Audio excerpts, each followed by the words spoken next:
नमस्कार, मैं हूं संजय शर्मा। आप देख रहे हैं 4 PM न्यूज नेटवर्क। 2024 का चुनाव जैसे जैसे पास आ रहा है, थोड़ी परेशानी बढ़ रही है भारतीय जनता पार्टी की। राम मंदिर का पूरा उफान सामने आ गया, सारे दांव पेच सामने आ गए। लेकिन जो सोचा राष्ट्रीय स्वयंसेवक संघ ने, जो सोचा भारतीय जनता पार्टी ने, वो पूरा होता हुआ नजर नहीं आ रहा।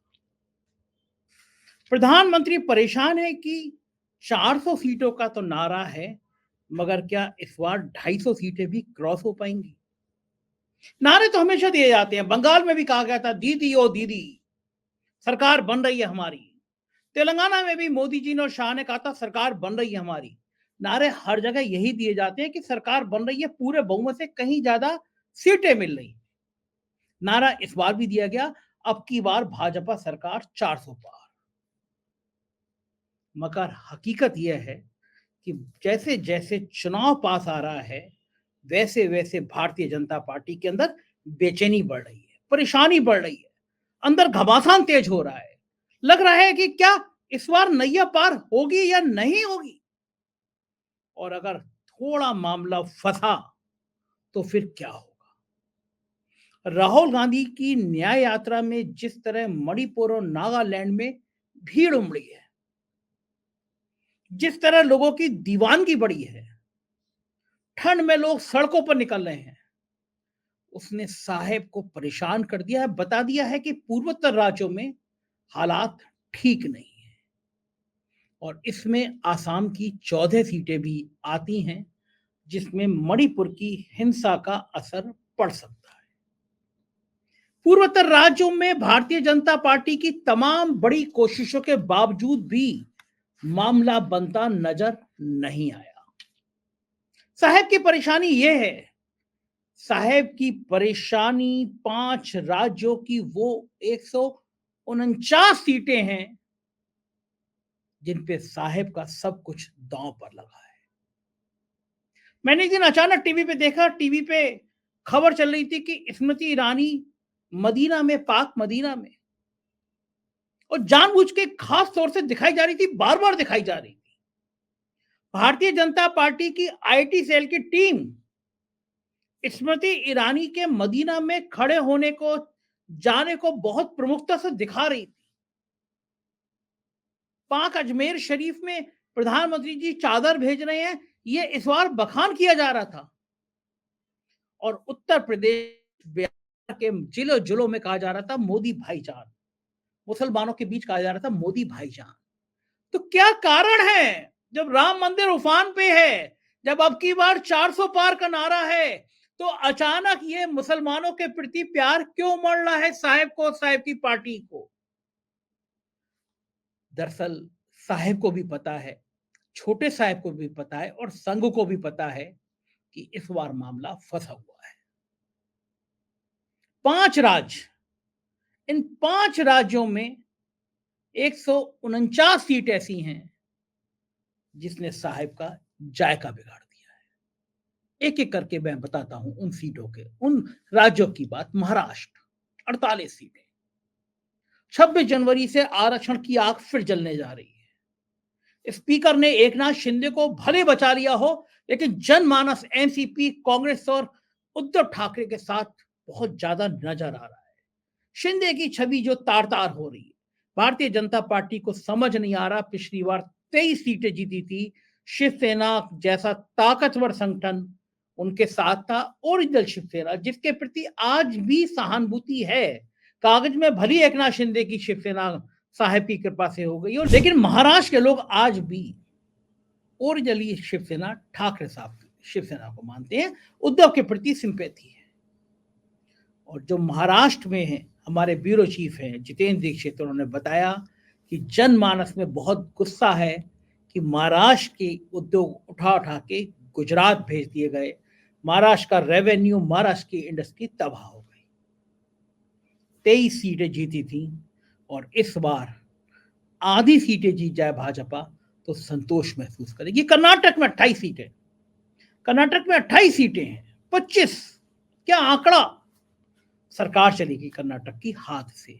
जबकि कर्नाटक में गली गली मोहल्ले मोहल्ले घूम के प्रधानमंत्री जी ने कहा था बजरंग बली का नाम लेना तब वोट डालना। लोगों ने बजरंग बली का नाम दिया लेकिन वोट कांग्रेस को दिया है। इस बार साहब परेशान हैं कि कर्नाटक में क्या होगा। बिहार बड़ा राज, भरपूर सीटें देने वाला राज। अमित शाह जी ने खुद कहा था कि दो बड़ी ताकतें, तीन ताकतें हैं, दो जिधर हो जाए उधर नैया पार हो जाती है।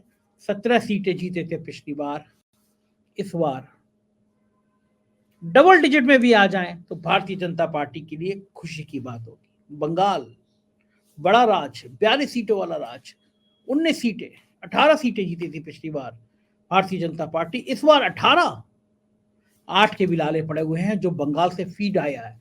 तो बंगाल से जानकारी आई है तो होगा क्या। और पूर्वोत्तर राज्यों में अगर मामला बिगड़ा तो फिर असम की 14 सीटें भी खटाई में पड़ जाएंगी। यही कारण है कि मुस्लिम एकजुट होकर कहीं कांग्रेस और किसी उनके गठबंधन में ना चले जाएं। इसलिए फिर स्मृति ईरानी को भी मदीना भेजना पड़ रहा है, इसलिए अजमेर शरीफ की चादर भी दिखानी पड़ रही है, और इसलिए फिर मोदी भाईजान भी कहना पड़ रहा है कि ये कुर्सी की लड़ाई है, ये कुर्सी पाने की चाहत है, लेकिन साहेब को कामयाबी मिल नहीं रही। देश के जाने माने पत्रकार हैं, दर्जनों किताबें लिखी उन्होंने। आपने देश के बड़े बड़े टीवी चैनल में देखा होगा अभय द्विवेदी को। मैं लेके चलता हूं आपको अभय द्विवेदी के पास, और आज की परिचर्चा ध्यान से सुनिएगा। शंकराचार्य की नाराजगी, राहुल गांधी की न्याय यात्रा, सारी बातचीत है अभय द्विवेदी के साथ। गौर से सुनिएगा, बहुत महत्वपूर्ण बातें। स्वागत है अभय जी आपका। इन दिनों में जिस टीवी चैनल को खोलो वहां पे सिर्फ राम मंदिर की बातें कि यहाँ भगवान राम तपस्या किया करते थे, भगवान राम आए थे, और तुरंत फिर मोदी जी आ जाती हैं कि मोदी जी भी यहाँ पे आए हैं, मोदी जी ने भी ये किया है। सुबह से रात तक सिर्फ सारी मीडिया राम मंदिर मोदी दिखा रहे हैं, लेकिन इस बीच चारों शंकराचार्य का प्राण प्रतिष्ठा में ना आना, और फिर आज ये भी खबर आई कि अब तो यजमान में मोदी जी खुद शामिल नहीं हो रहे क्योंकि इतनी कंट्रोवर्सी क्रिएट हो गई कि पारिवारिक व्यक्ति है वही शामिल हो सकता है। तमाम बातें, तो ये राम मंदिर का जो उफान है, क्या ये वोट बैंक में इतना जितना उफान दिख रहा है, क्या इतना वोट बैंक में कन्वर्ट हो पाएगा? देखिए, मैं अगर केवल इसको राजनीतिक दृष्टि से देखा जाए, हालांकि इसके कई तरीके से इस पूरे प्रकरण को पढ़ा जा सकता है, लेकिन आपने सवाल जो पूछा है वो सीधा सीधा राजनीति से जुड़ा हुआ है कि वोटों में कन्वर्ट होगा कि नहीं होगा। इससे नए वोट नहीं बनने वाले। मोदी जी की कोशिश ये है और राष्ट्रीय स्वयंसेवक संघ की कोशिश ये है कि 2019 में ये जो पूरी हिंदी पट्टी है, जो राम जन्मभूमि आंदोलन ने इसको बहुत प्रभावित किया था, 2019 में इनको जो भी समर्थन प्राप्त हुआ था वो समर्थन 2024 में कायम रहे। क्योंकि भाजपा के मन में जो संदेह थे और जो आज भी संदेह हैं, वो राम इस अयोध्या तथाकथित अयोध्या उत्सव के जरिए उन संदेहों का निवारण वो करना चाहती है। अपने आप को यकीन दिलाना चाहती है भारतीय जनता पार्टी कि हम 2019 का प्रदर्शन 2024 में दोहरा देंगे। इसका मतलब ये नहीं है कि और दूसरे राजनीतिक हथकंडे इस्तेमाल नहीं कर रही है। उसका भरोसा केवल अयोध्या उत्सव पर नहीं है। अब देखिए, मायावती का कल का बयान देखिए। मायावती का कल का बयान जो है वो भी तो भाजपा की व्यापक रणनीति है, उसका हिस्सा है।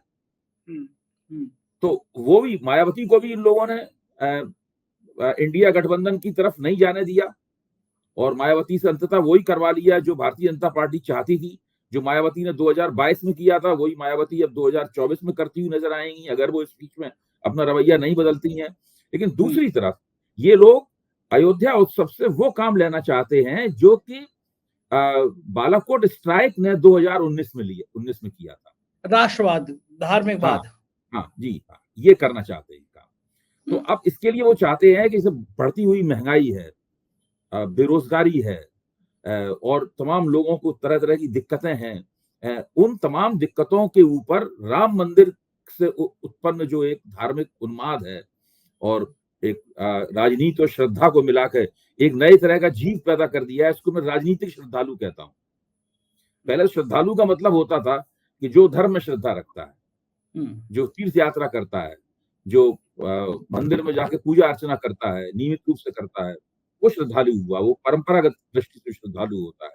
लेकिन 80 के दशक से ही और 90 के दशक में खास तौर से जो राम जन्मभूमि आंदोलन शुरू होता है, और अभी तक आता है, उसने श्रद्धालुओं की एक नई नस्ल तैयार की, जो राजनीतिक श्रद्धालु है, जो जिसकी इच्छा ये है कि राजनीति और धर्म दोनों आपस में गुंथ जाएँ, आपस में इम्ब्रिकेट हो जाएँ, मिल जाएँ आपस में।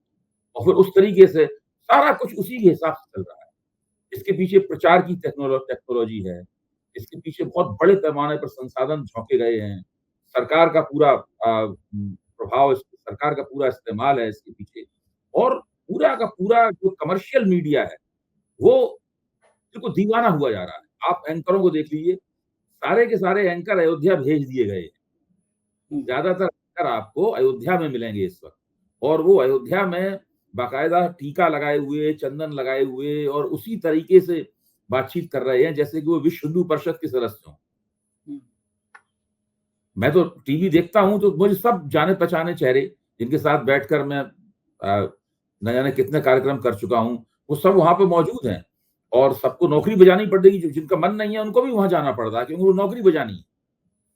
और वहाँ जाकर वो सब जो तरह-तरह के लोग वहाँ घूम रहे हैं, सबको फुटेज चाहिए, सबको टीवी पे अपना चेहरा चमकाना है। भई एक ज़माने में जो श्रद्धालु होता था, वो तो अपने अकेले एकांत में बैठ के साधना करता था और भगवान के साथ अपनी लौ लगाता था, उसके ज़रिए मोक्ष की कामना करता था। ये जो नया श्रद्धालु है, ये टीवी पे नाचना गाना चाहता है। ये जोर-जोर से नारेबाज़ी करना चाहता है। ये आक्रामक होके कहना चाहता है कि जो राम को नहीं मानता है, वो बेकार का है, उसको पाकिस्तान भेज देना चाहिए। इस प्रकार की भाषा शैली इस नए राजनीतिक श्रद्धालुओं को सिखाई गई है। तो इनकी पूरी कोशिश ये है कि जो आर्थिक सामाजिक मुद्दे हैं, वो राम मंदिर के पीछे छिप जाएँ, और मोदी सरकार के खिलाफ जो एंटी इनकम्बेंसी है, वो थोड़ी देर के लिए लोगों के दिमाग से स्थगित हो जाए। और ये मई तक ये चलाएँगे पूरी ताकत से। देखिए, मई तक पूरी ताकत से चलाएँगे। अप्रैल के अंत तक मुतवातिर द दर्शन श्रद्धालुओं को, राजनीतिक श्रद्धालुओं को, राम भक्तों को, करोड़ों को वहाँ अयोध्या में दर्शन कराए जाएँगे, ताकि पूरा का पूरा माहौल बना रहे। ये और जहाँ तक सब इसलिए कहता हूँ कि जो इनका जो कैचमेंट एरिया है, वहाँ पे ये प्रभाव है। पंजाब पे इसका कोई असर नहीं पड़ने वाला, दक्षिण भारत पे इसका कोई असर नहीं पड़ने वाला, उत्तर-पूर्व पे इसका कोई असर नहीं पड़ने वाला। वो इलाके, जिन इलाकों में अभी राहुल गांधी यात्रा करने जा रहे हैं, वो इलाके जहाँ पिछली बार उनका 91% का स्ट्राइक रेट था, इनकी इच्छा ये है कि वो स्ट्राइक रेट हमारा कायम रहे, अगर हो सके तो थोड़ा बढ़ जाए।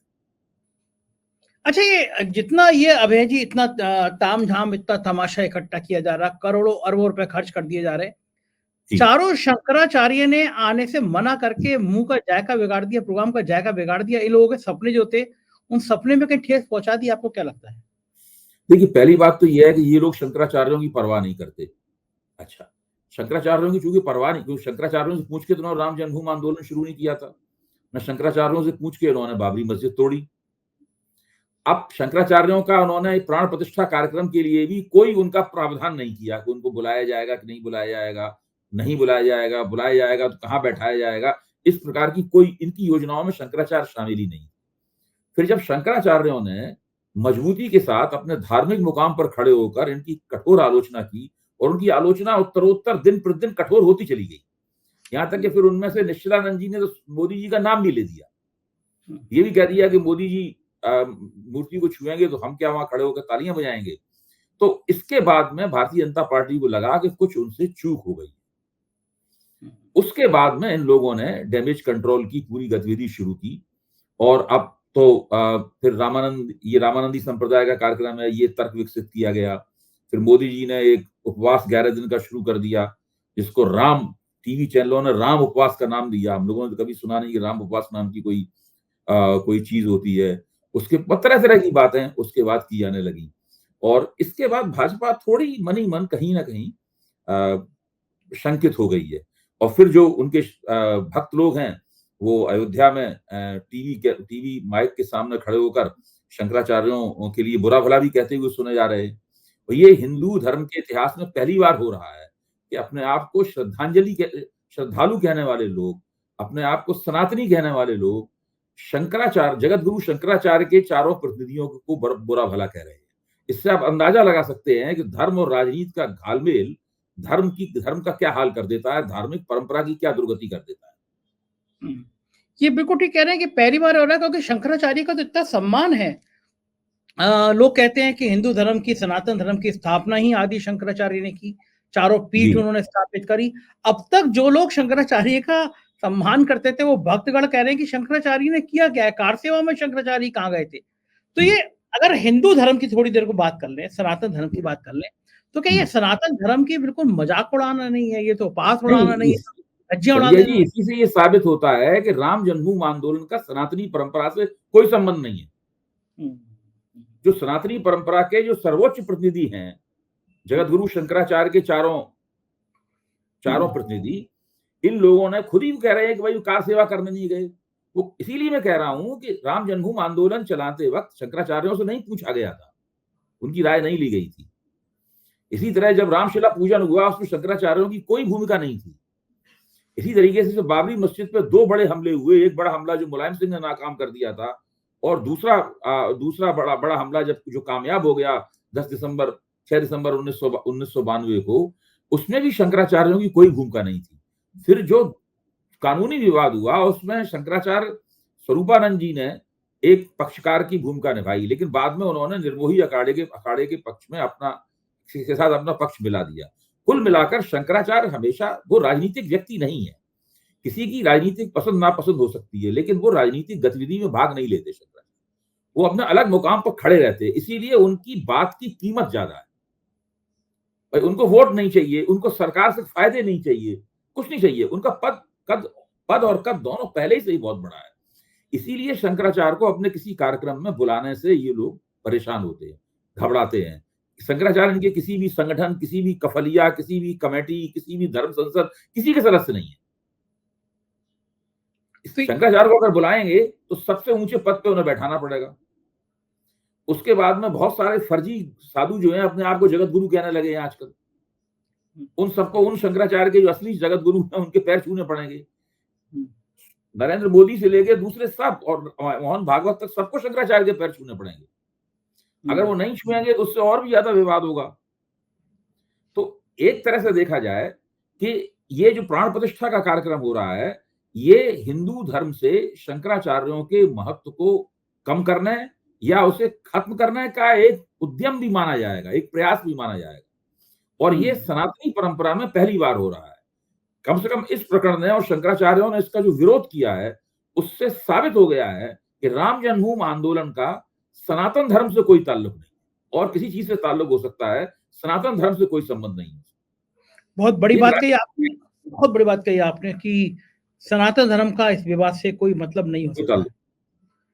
अबे जी, जो आम हिंदू है, जो भक्त नहीं है, हिंदू है, पूजा करता है, सम्मान करता है भगवान का, अब भक्तों की टोली में शामिल नहीं है, वो आदि शंकराचार्य के इस अपमान को, इस वातावरण को देखकर क्या आहत नहीं होगा? उसका मन करेगा भी बीजेपी को वोट करने का, लेकिन शंकराचार्य को ये दुर्गति देखकर आहत तो बहुत से लोग होंगे।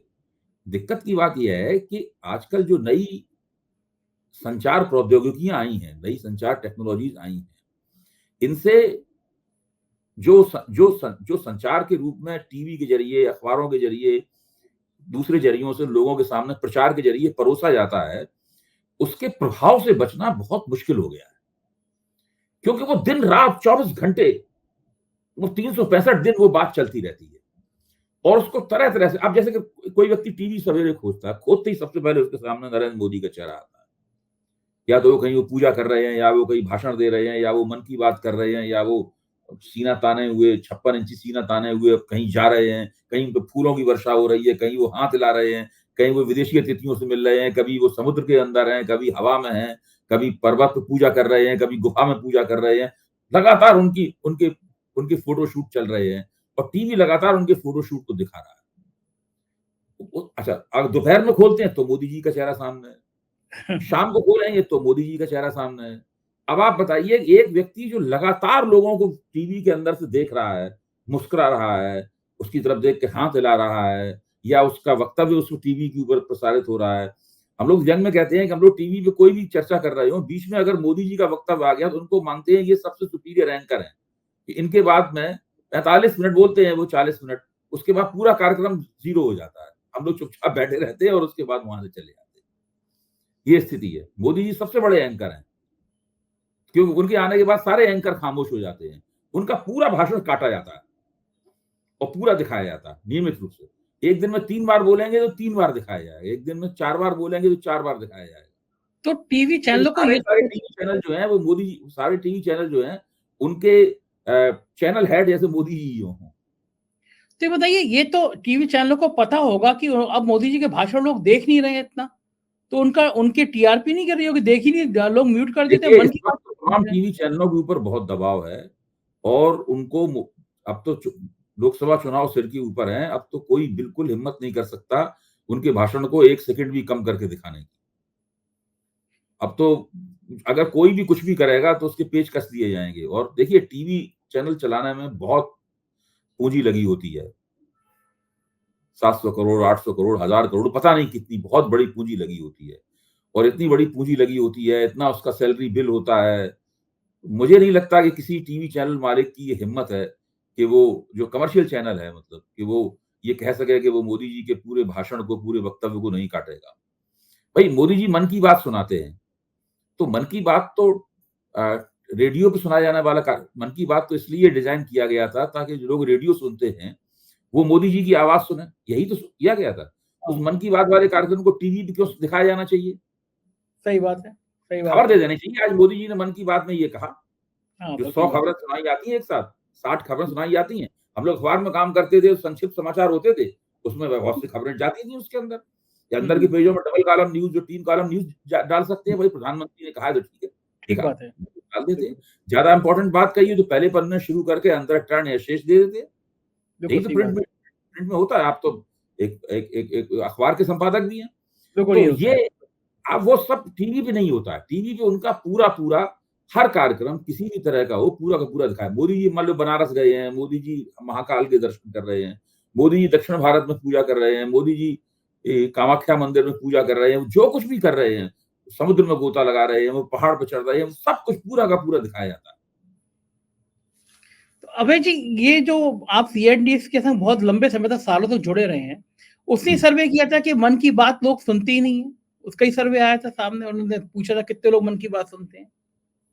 नहीं, अब दिक्कत की बात ये है कि अगर मन की बात को केवल रेडियो पे सुनाया जाएगा, तब तो उसकी जो ऑडियंस है बहुत घट जाएगी। अब तो ये है कि हर टीवी चैनल मन की बात दिखा रहा है। रेडियो पे मन की बात आ ही रही है पहले से और दूसरे तमाम तरीकों से फिर बाद में उसके सोशल मीडिया पे भी उसको जो बीजेपी के प्लेटफ़ॉर्म हैं उनके ऊपर वो बात दिखाई जाती है। फिर अखबारों में न्यूज़ के तौर पे, खबर के तौर पे वो बात आती है। तो पूरा का पूरा जो टीवी मीडिया है, प्रिंट मीडिया है, वो भारतीय जनता पार्टी और नरेंद्र मोदी के प्रचार में लगा हुआ है और जम के लगा हुआ है और वो मुझे लगता नहीं है कि मई के बाद मई का चुनाव नतीजा जो होगा उसके बाद ही ये अपनी किसी अपने इस रवैये पे पुनर्विचार कर सकता है। वो जो है मुझसे एक मित्र ने बताया कि ये कह दिया गया कि आप मन की बात सुनते हुए सेल्फी लोड करिए। तो मन की हुँ। बात लगाते हैं और म्यूट कर लेते हैं और सेल्फी डाल देते हैं कि सुनेगा अरे कौन? भाई, यहाँ इस तरह के आदेश आते हैं, मैं तो एक विश्वविद्यालय में काम करता हूँ और मैं वहाँ प्रोफ़ेसर हूँ। विश्वविद्यालय में आदेश आता है कि सब लोग फलानी जगह पहुँचे। वहाँ पे एक स्क्रीन लगी हुई है बड़ी हुई। तो तमाम पूरे प्रदेश के विश्वविद्यालयों के जितने भी वाइस चांसलर हैं, जितने भी रजिस्ट्रार हैं और बड़े अफ़सरान हैं, वो सब वहाँ जाते हैं, उनको टोपियाँ दी जाती हैं, टोपियों पे लिखा होता है विकसित भारत। वो सब वो टोपियाँ लगा टोपियाँ लगाते हैं और सामने स्क्रीन पे मोदी जी का भाषण चलता है। गज़ब है, गज़ब है। ख़ैर, अभय जी, ये बात हुई बीजेपी शंकराचार्य की। एक और दूसरा बड़ा मुद्दा चल रहा है, न्याय यात्रा। जी। राहुल गांधी मणिपुर से एक संदेश दे रहे हैं, नागालैंड हुँ, की यात्रा चल रही है। हुँ, क्या लग रहा है कांग्रेस को इस यात्रा के बाद से, जो अभी तक के 2 दिन के इनपुट आए हैं, क्या हुँ। संकेत मिल रहे हैं आपको इस यात्रा से? मेरा मानना है कि कांग्रेस का तो ये यात्रा हित करेगी और ख़ास तौर से उत्तर-पूर्व में जो जो बाजी कांग्रेस के हाथ से भारतीय जनता पार्टी ने कांग्रेसियों का ही दल-बदल करके छीनी थी, उस बाजी को कांग्रेस दोबारा जीतने की तरफ जा सकती है कि इस वक़्त उत्तर-पूर्व में भारतीय जनता पार्टी की जो राजनीति है, उसके ऊपर एक बड़ा सवालिया निशान लगा हुआ है मणिपुर के घटनाक्रम के कारण। देखिए, जो मिज़ोरम में हार हुई है भारतीय जनता पार्टी की भारतीय जनता पार्टी की नहीं बल्कि मिज़ो नेशनल फ्रंट की जो कि भारतीय जनता पार्टी का सहयोगी संगठन था। उसकी जो पराजय हुई है, वो पराजय बहुत महत्वपूर्ण पराजय है। 2.5 साल पुरानी बनी पार्टी ने मिज़ो नेशनल फ्रंट को कितनी बुरी तरीके से हराया। जबकि मिजो नेशनल फ्रंट के जो मुख्यमंत्री थे वो इस बात को समझ गए थे कि अगर उन्होंने भारतीय जनता पार्टी से अपना अलगाव नहीं किया, दूरी नहीं बनाई, तो उनका बहुत बुरा हश्र होगा। तो उन्होंने नरेंद्र मोदी के साथ मंच पे जाने से इनकार कर दिया था। इसलिए मोदी जी ने अपनी मणिपुर की यात्रा भी कैंसिल कर दी थी और वहां पे फिर अपना वीडियो क्लिप भिजवाया था मोदी जी ने। ऐसा पूरे मोदी जी के पूरे शासनकाल में पहली बार हुआ था। लेकिन इसके बावजूद भी मणिपुर की जनता ने उनको माफ नहीं किया, उनको बुरी तरीके से उनका सुपड़ा साफ कर दिया। इससे आप अंदाजा लगा सकते हैं कि उत्तर पूर्व में जो मणिपुर का पूरा प्रकरण है उसने भारतीय जनता पार्टी की राजनीतिक साख को कितना नुकसान पहुंचाया है। तो वहां से यात्रा शुरू करना मुझे लगता है बहुत ही सोची समझी रणनीति है राहुल गांधी की। मणिपुर से यात्रा शुरू करना, पूरे उत्तर पूर्व में इनको उसका लाभ मिलेगा। उसके बाद ये उन इलाकों में जाते हैं जहां पर भारतीय जनता पार्टी का लोकसभा में स्ट्राइक रेट बहुत अच्छा है। उत्तर प्रदेश में ये काफी समय गुजारेंगे। यहां पर जितना वहां की स्थानीय शक्तियां इनके साथ जाएंगी और किस तरह से कांग्रेस उसको पूरा कैसा प्रबंधन करती है, उसका कैसे उन लोगों को निमंत्रण जाते हैं, फिर वो लोग किस इलाके में कैसे इनके साथ में भाग लेते हैं यात्रा में, इस पर काफी कुछ निर्भर करेगा। जैसे पिछली बार मेरे ख्याल से उत्तर प्रदेश में इनको चाहिए कि अखिलेश जी के साथ में और पश्चिमी उत्तर प्रदेश में राष्ट्रीय लोकदल जयंत चौधरी के साथ में और दूसरे इनके जो एलाइज हैं, जो गठजोड़ संभावित एलाई हैं, उनके साथ ठीक से बातचीत करें, अच्छा बंदोबस्त बनाएं ताकि वो लोग सब यात्रा में जम के भाग लें उत्साह के साथ में।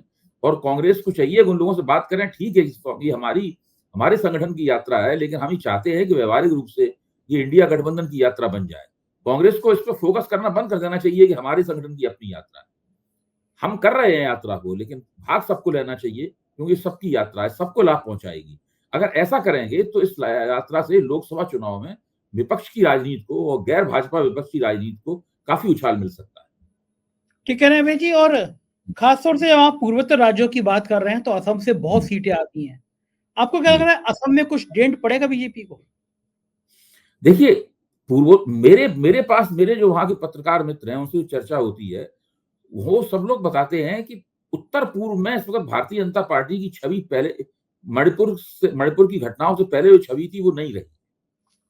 हर जगह भारतीय जनता पार्टी को डैमेज कंट्रोल करना पड़ रहा है। असम की स्थिति कुछ अलग तरह की है। वहां पे जो एक मुसलमान प्रधान इलाका है, उसके जो सांप्रदायिक स्थिति असम की कुछ विशिष्ट किस्म की है, जो उत्तर पूर्व के किसी अन्य राज्य की नहीं है। तो ऐसी स्थिति में असम में हो सकता है भारतीय जनता पार्टी फिर से हिंदू बनाम मुस्लिम करके जो चुनाव जीतती है उस तरह से फिर से अच्छा नतीजा निकाल लेंगी। लेकिन दूसरी जगहों पर भारतीय जनता पार्टी को काफी मुश्किलें होंगी पिछला नतीजा निकालने में। अच्छा, कि आपको नहीं लगता कि बीजेपी के अंदर कहीं कोई डर है कि मुस्लिम इकट्ठे ना हो जाएं? ये मोदी भाईजान, ये इस कार्यक्रम की प्लानिंग है। मोदी भाईजान एक तरफ, गिरिराज सिंह साथ ये काम तो काफी हो रहा है, केवल मोदी भाईजानी नहीं हो रहा है। आप देखिए, एक अचानक अखबार में खबर छपती है कि और चित्र छपा हुआ है, उसमें पता लगा कि नीचे कैप्शन है कि स्मृति ईरानी मदीना में। हाँ, अब ये जाता है कि पहले गैर मुस्लिम प्रतिनिधिमंडल का नेतृत्व करते हुए स्मृति ईरानी मदीना पहुंची। वहां उन्होंने सऊदी अरब की सरकार के साथ में एक उन्होंने मुआहिदा किया और उसमें इतने लाख हज यात्रियों के लिए की संख्या उन्होंने सुनिश्चित की और उनकी सुविधाओं पर विचार किया।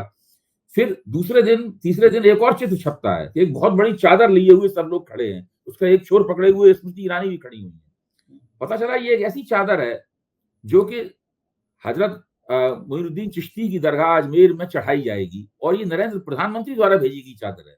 अब प्रधानमंत्री सारे मंदिरों में पूजा कर रहे हैं, खुद चादर चढ़ा के जाके चादर चढ़ाने का उनके पास फुर्सत नहीं है। उन्होंने चादर दी है, उनके बिहाफ पे उनके हवाले से दूसरे लोग जाके चादर चढ़ाएंगे वहां। ऐसी बात रही कि आप हमारे व्याप्त मंदिर में पूजा कराइए, उसी किस्म की बात हुई। तो अब उसके बाद में टीवी पे ये प्रचार हो रहा है कि मोदी जी 9-10 साल से ऐसा कर रहे हैं, हमने तो आज तक सुना। अब टीवी प्रचार ये किया जा रहा है कि मोदी पिछले 9-10 साल से लगातार चादर भेज रहे हैं वहां पर, आज तक ये नहीं बताया गया कि ऐसा कर रहे हैं। तो जो मुस्लिम आउटरीच है जिसकी शुरुआत वहां से हुई थी, जब मोहन भागवत ने ये कहा था कि जिस हिंदुत्व में मुसलमान नहीं है वो हिंदुत्व नहीं है। ये जो बात उन्होंने कही थी, शायद विज्ञान भवन में जो उन्होंने अपने भाषण दिया था उसमें ये बात कही थी। उसके बाद फिर नरेंद्र मोदी ने पसमानदा मुसलमानों के बीच में स्नेह यात्रा कराने का कार्यक्रम लिया। वो स्नेह यात्राएं कहाँ निकली, क्या निकली, उसके बारे में ज्यादा कुछ आया नहीं। मुझे नहीं लगता कि भारतीय जनता पार्टी ने उसको गंभीरता पूर्वक लिया और वो केवल वैसी बात बन के रह गई। अब चुनाव के नजदीक आने के बाद इस तरह का शोरगुल काफी मचाया जा रहा है ताकि मुसलमानों के बीच में से एक हिस्सा निकले और जो बीजेपी को सारे देश में जो 8% मुसलमान वोट मिला है वो थोड़ा और बढ़ जाए। फिर एक प्रचार ये किया जाता है कि मुसलमान महिलाएं बीजेपी को बहुत बड़े पैमाने पर वोट देती हैं। इसका अभी तक कोई प्रमाण नहीं मिला है कि मुसलमान महिलाएं उनको वोट देती हैं। तो ये तो मुझे नहीं लगता कि इस चीज का कोई बहुत महत्व है, लेकिन ये एक प्रचार का एक मुद्दा जरूर भारतीय जनता पार्टी ने बनाया है। अच्छा, ये डर है क्या कि मुस्लिम वोट एकजुट ना हो जाए? क्योंकि उत्तर प्रदेश में सबसे बड़े राज्य में अगर सपा कांग्रेस का अलायंस होगा तो टोटल मुस्लिम वोट मायावती, मान लीजिए समाजवादी पार्टी और कांग्रेस का अलायंस होता है, मायावती बहुत सारे मुसलमानों को टिकट दे देती है, तो क्या लगता है आपको मुस्लिम वोटों का बंटवारा होगा? नहीं होगा। मुसलमान वोट कांग्रेस और समाजवादी पार्टी और इधर राष्ट्रीय लोकदल को मिलेंगे। तो यही डर है अगर ये बीजेपी। गठजोड़ हो जाता है। लेकिन एक और बात है, उत्तर प्रदेश में नहीं, दूसरी कई जगहों पर भी जहां पर भारतीय जनता पार्टी 45 से 50% हिंदुओं को जमा कर लेती है वोटरों के रूप में अपने साथ में, वहां मुस्लिम वोट की जो एफिकेसी होती है, उसकी जो प्रभावकारिता है, वो बहुत कम रह जाती है। मुसलमान एकजुट होकर वोट देकर भी कौन चुनाव जीतेगा, कौन नहीं जीतेगा, इसमें फर्क नहीं डाल पाते। क्योंकि अगर मुसलमान वोटों की प्रभावकारिता बढ़ानी है, उनकी एफिकेसी बढ़ानी है, तो भारतीय जनता पार्टी से गैर भाजपा विपक्षों को हिंदू वोट छीनना पड़ेगा। जो पिछड़ा है, जो दलित है, उसमें से हिंदू वोट छीनना पड़ेगा। अगर आप भाजपा को उतने ही हिंदू वोट मिलेंगे जितनी पिछली बार मिले थे। जैसे आप दिल्ली को लीजिए, दिल्ली में अगर आप कांग्रेस पिछले चुनाव में कांग्रेस की और आम आदमी पार्टी के वोटों को जोड़ दें तब भी भाजपा के वोट ज्यादा दिखाई पड़ते हैं। लेकिन जब ये दोनों मिलकर चुनाव लड़ेंगे, जैसे लग रहा है कि दोनों मिलकर चुनाव लड़ेंगे, 4 सीट आम आदमी पार्टी लेगी, 3 सीट भाजपा वो कांग्रेस लेगी। अभी औपचारिक फैसला नहीं हुआ है, लेकिन मोटे तौर पर ऐसा लगता है कि ये फार्मूला तय हो गया है।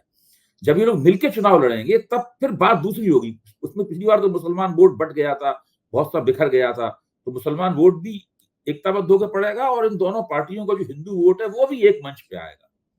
तब फिर भारतीय जनता पार्टी को चुनौती मिलेगी। अगर उत्तर प्रदेश में भाजपा को चुनौती मिलनी है तो पिछड़े वर्ग की मजबूत एकता होनी चाहिए, वैसी एकता जैसी अखिलेश यादव 2022 के लोग विधानसभा चुनाव में कर पाए। अगर वैसी एकता अखिलेश दोहरा दें लोकसभा चुनाव में, फिर कांग्रेस का मत, आरएलडी का मत और अखिलेश का और मुसलमान वोटों का ध्रुवीकरण, ये सब मिलकर फर्क डाल सकते हैं।